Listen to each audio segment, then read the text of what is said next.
Assalamualaikum warahmatullahi wabarakatuh. Berikut ini adalah dokumentasi pemanfaatan Masjid SMA Negeri 1 Pagal Tulungagung sebagai laboratorium PAI melalui kegiatan sholat duhur berjamaah dan juga kegiatan kultum kajian keagamaan. Marilah kita saksikan bersama. Pertama-tama mari kita panjatkan puja dan puji kehadirat Allah Subhanahu wa Ta'ala yang telah memberikan kita sehat sehingga kita bisa sholat berjamaah pada siang hari ini. Yang kedua, salawat serta salam kepada Nabi kita junjungan dari Nabi Muhammad SAW yang dengan kita sahabatnya di yaumul qiyamah. Untuk kultum keseharian ini akan dikelola oleh Pak Nasir. Jadi Pak Nasir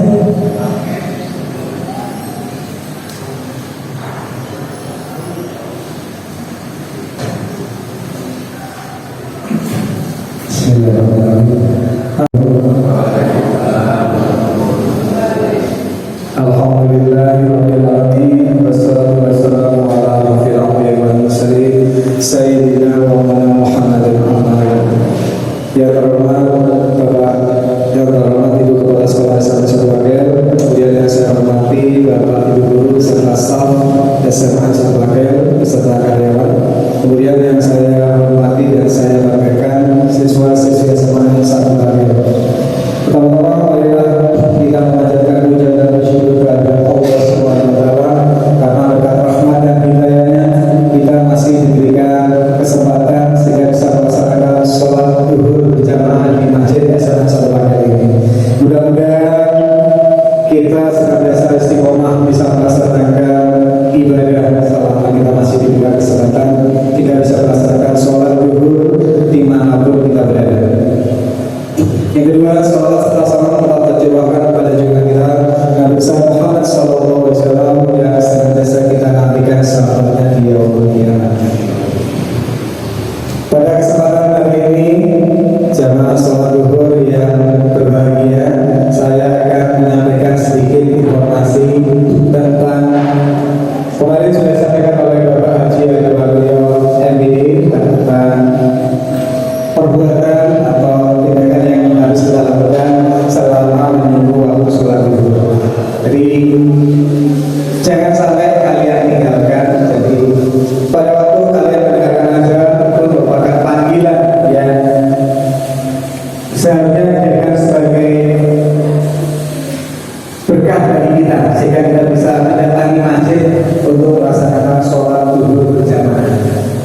Itu merupakan salah satu perbuatan yang terpuji sehingga kita bisa mengikuti sholat berjamaah. Dibandingkan dengan sholat sendiri, pahalanya itu lebih besar dibandingkan dengan sholat berjamaah.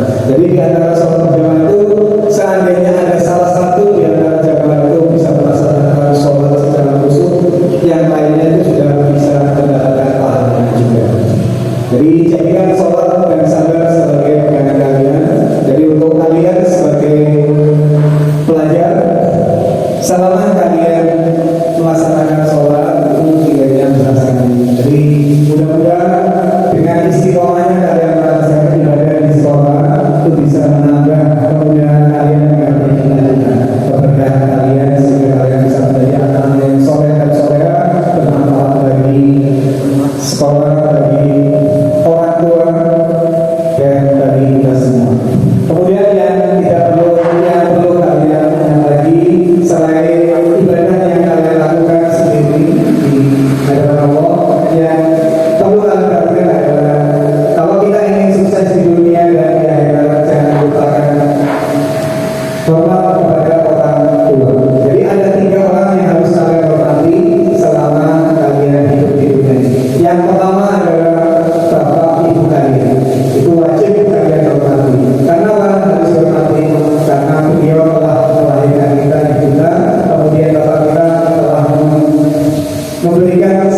kemudian bertanya lagi, siapa lagi? Yang kedua adalah ibumu.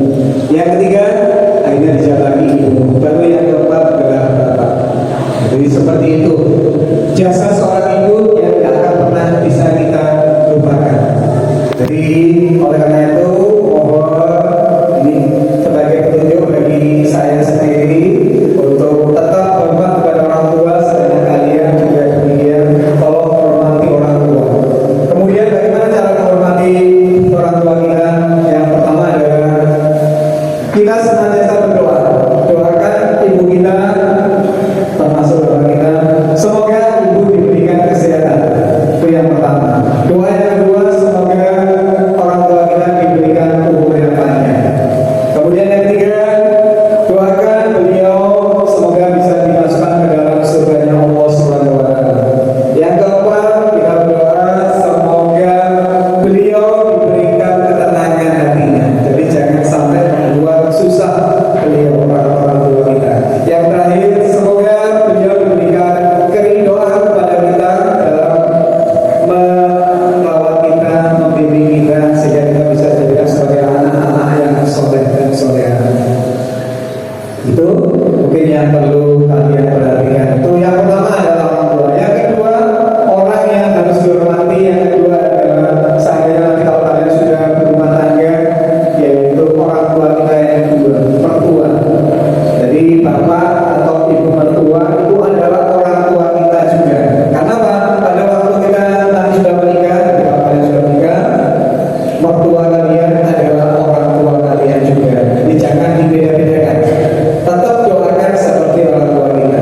Kemudian yang ketiga adalah orang tua yang ada di sekolah, atau mungkin pada waktu kalian di sekolah, atau pada waktu kalian menimba ilmu, mencari informasi di dunia tentang ilmu agama atau ilmu apa saja, orang-orang tersebut juga harus kita hormati.